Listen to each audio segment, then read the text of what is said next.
Hey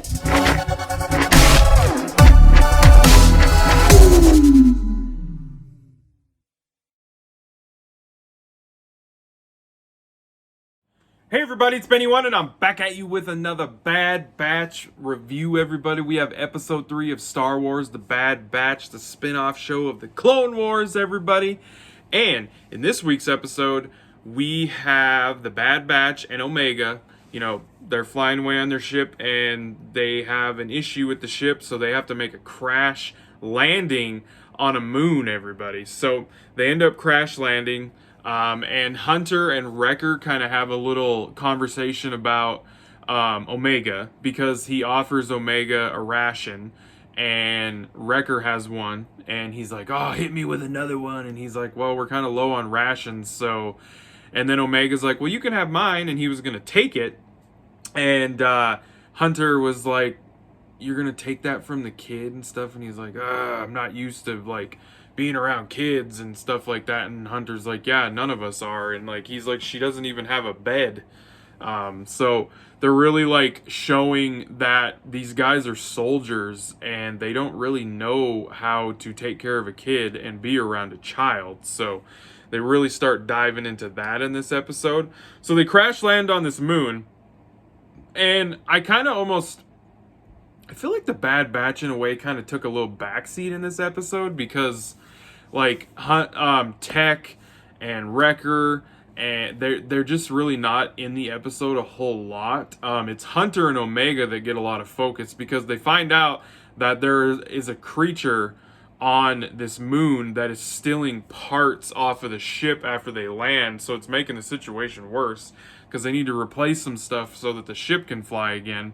And this creature is taking these parts and everything, so Hunter and Omega, you know, go after this creature, because Omega's like, well, I'm a part of the crew now. So he's like, okay, you know, so even though she hasn't had any training or anything like that, she gets to go along with him.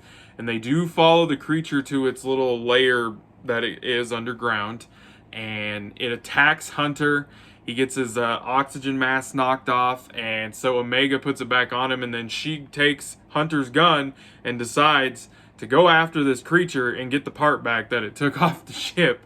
And she does find it, and for a second there, you actually think that it might eat her, it might do something to her, but she actually kind of figures out that all it gets, it feeds on like energy and power. So, and when it's feeding on it, it has this like green light thing that goes down its back all the way to its tail. It's kind of cool looking. And she trades her flashlight for the part, and she kind of tricks the monster and trades it and switches it out with it. And then Hunter wakes up, and she comes out and she's got the part, and Hunter's like, well, look at that crap, man. And then of course they go back to the ship, and they, you know, fix the ship, and they end up flying away. And there's a cool moment where Wrecker's like, hey kid, come here. And he turned part of the ship that you can see out some of the windows in the ship, he turned it into Omega's room. He made a room for her and everything that has like a curtain and lights and some padding for like a bed, puts her little stuffed animal in there.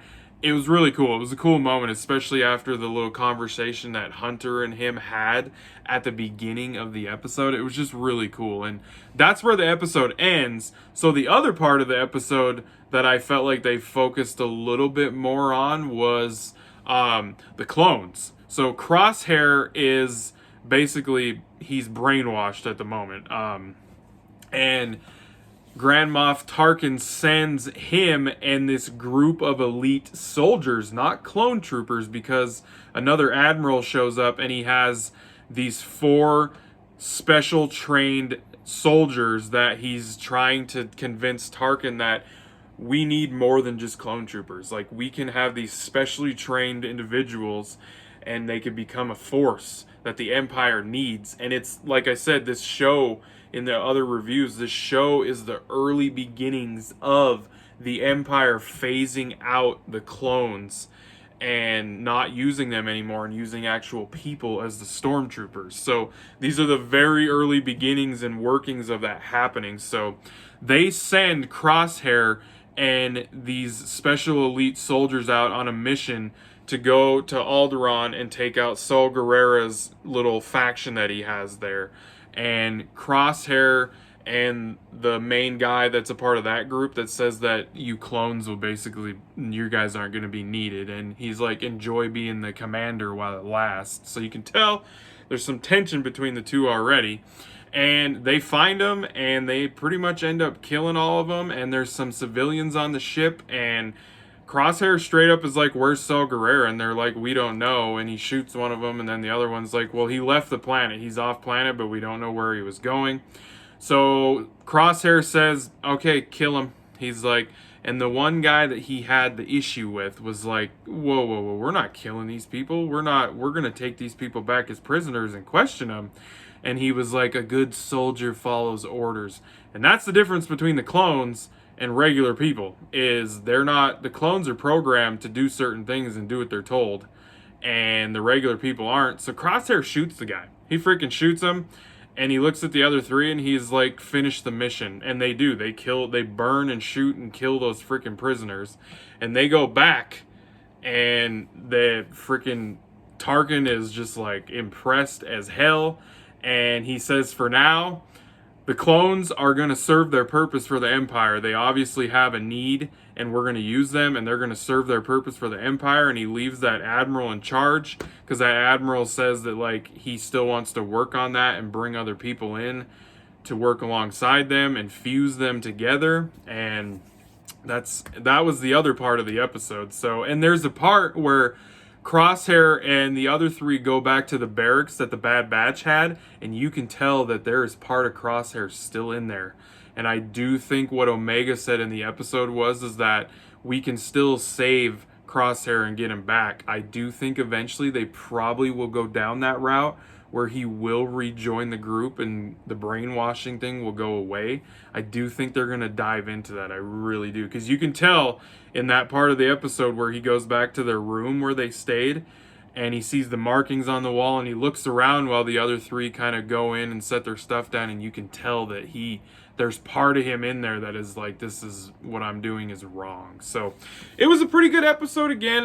It wasn't, I feel like the first episode has probably been the best one so far.